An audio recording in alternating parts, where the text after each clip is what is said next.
Good morning, ladies and gentlemen. It's a pleasure to be here, and my congratulations to the CEEW for the second annual dialogue.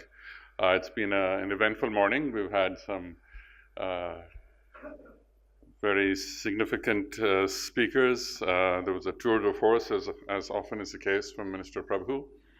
And one thing I'd like to claim along with CEEW, or share with CEEW, is the fact that Suresh Prabhu was also a founder director at Shakti. So we share that with CEEW, and was a very positive and fruitful association from the time we were established to the time when he became a minister in the Council of Ministers and had to step down. So it's been a privilege to have been associated with him and to benefit from his vision and his passion. Shakti, we work on clean energy and climate change mitigation issues with the objective of assisting the country to meet its development goals on a sustainable and low carbon basis. And clearly renewable energy is an important part of that. And in our journey, CEEW has been an important partner and fellow traveler on a lot of the work we've tried to do. And we congratulate them for their past achievements and look forward to working with them going forward. There's been a lot of progress in the world of renewable energy over the last 5-6 years, and there's continues to be a lot of opportunity. And we hope and believe that some of the work that we've done jointly in terms of the policy frameworks for propagating renewable energy in the country, both at the grid scale level and at the mini grid level, have helped contribute in this journey. The point being made earlier was that thanks to supply side economics, the cost of renewable energy, solar energy in particular, have come down dramatically. But we also see there's been positive movement on storage. And as was said, we are waiting, and we do need some technological breakthroughs. And clearly, if something of significance happens on storage, it will dramatically change the situation. I think Mr. Prabhu very clearly also talked about the relationship with the thermal power sector, and I think that's an important relationship that renewable sector and the solar sector have to keep in mind. It is not necessarily an either-or situation for us in this country, given two significant issues. One is the fact that a very significant part of our country's energy needs are still unmet. We have hundreds of millions of people who still live without electricity, live in darkness, or use suboptimal solutions.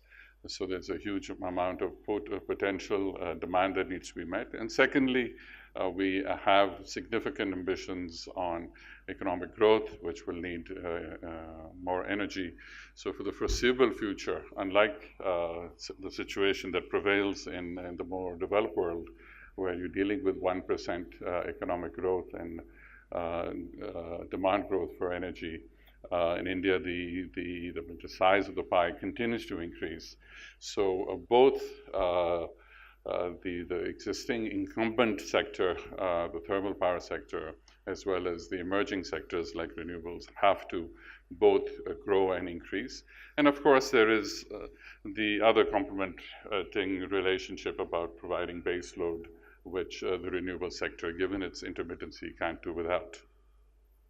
I believe a part of the discussions today will be around the risks associated with the growth in renewables, and there are several risks.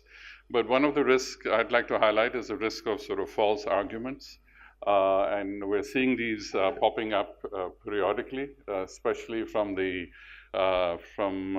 sides that represent the incumbent sector, the thermal power sector. And they're false because they tend to misstate certain situations. Somebody as distinguished as our outgoing chief economic advisor until a year ago had come out with certain arguments which really surprised me, although I'm not a practicing economist, about the hidden costs of renewable energy. those hidden costs are the hidden costs of development, and there was no mention of the hidden costs, the externalities of the thermal power sector. So as we progress and as we consolidate and as we try to promote the progress that's been made, we have to beware of issues from the incumbent sector, as Mr. Prabhu clearly pointed out. As recently as yesterday in the Economic Times, I was surprised to see this headline, which says that the coal-fired power plants need to get a renewed push. Now, this is really perplexing. We have a sector that's running at plant load factors of 40 or 55%. We have 45% unutilized capacity, which means we could possibly, without incremental investment, increase output in this sector by 75 to 80%. Yet, this bogey of the threat to the existing sector from renewable energy keeps coming up. And the origins, I think, lie really in the undisciplined push to increase capacity at a time when the sector was open to the private sector. We can't really, I know there are many friends from the private sector here. I myself spent most of my life there, but one can't really protect the private sector from itself sometimes. When people see opportunities and go in without proper regard about economic risks, pricing risk, supply risk, raw material risk, and then our banking sector abets this whole move by allowing investments to take place. So a lot of this concern, I believe, around what's going on in the power sector is really rooted in what's going on with the banking sector. Our banks have overinvested in many sectors where they shouldn't, and a key sector where they have overinvested is the thermal power plant sector. And given the low plant load factors, it is really impacting their NPA portfolio. And when a bank's NPA portfolios get impacted to the extent they are in this country, it impacts their ability to make incremental credit, legitimate credit available to the economy, which impacts economic growth. So at a macro basis, for people who are running the country, running the economy, this is a problem. But I think we need to find out what the solutions are, where the problems lie, and the problems really don't lie in the solar or in the wind sector. They lie elsewhere.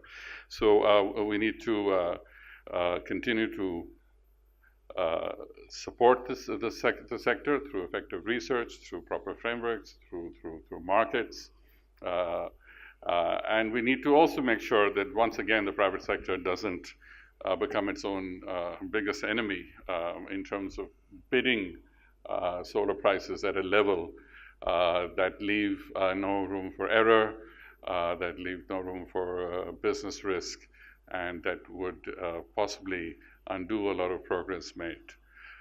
Fortunately, that hasn't happened. I mean, prices have dropped, I think, very dramatically. All that is going on, I believe, is a reshuffling of assets, and some of the larger players are buying out some of the people who were successful in moving ahead. So I see, I know we've run over schedule. I mean, thanks to the great speeches we had in the morning.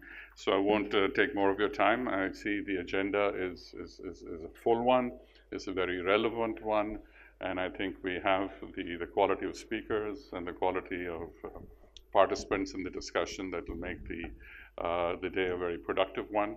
So I wish you a good day, and I wish CEEW all success for the rest of the day and their work ahead. Thank you very much.